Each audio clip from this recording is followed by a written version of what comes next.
Most of Iraq today, our Pentagon reporter Martha Raddatz has had a chance to see U.S. forces on a mission that is far enough away from the mainland battlefields that it's not easy for a reporter to get there. And as you'll see in this exclusive report, the U.S. hopes it's very hard for insurgents to get there as well. The U.S. is guarding a prime target. Very few people have ever set foot on these oil platforms, or would ever want to. The temperature is often more than 120 degrees. This rusting highway of pipes stands in near isolation, servicing only the occasional tanker. But this platform holds the key to Iraq's economic recovery, making it one of the biggest terrorist targets today. They're convinced, and rightly so, that the absolute future of Iraq is flowing through these pipelines here. In the last year, the Al Basra oil platform and its nearby counterpart have pumped more than 65 million metric tons of crude oil, creating $12 billion worth of revenue.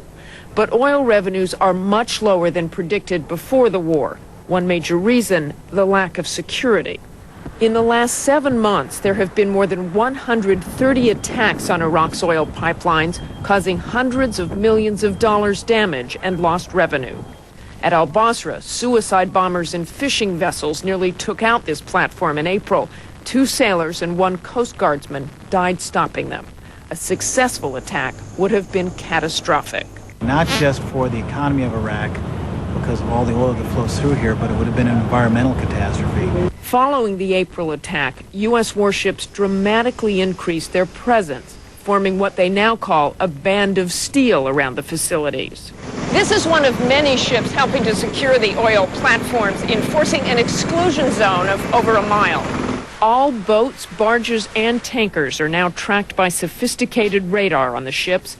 Helicopters and fighter jets from the carrier John F. Kennedy patrol from above. At 2 miles out, U.S. patrol boats will give any vessels an audible warning. If the vessel gets closer, flares will be fired, then warning shots. Within a mile, the military will use deadly force. Our mission is to protect the 2 platforms. Dozens of U.S. military personnel are living here now in the most Spartan conditions. The head of Central Command, John Abizaid, visited the platform this week. He hopes that someday Iraqis will take over security here.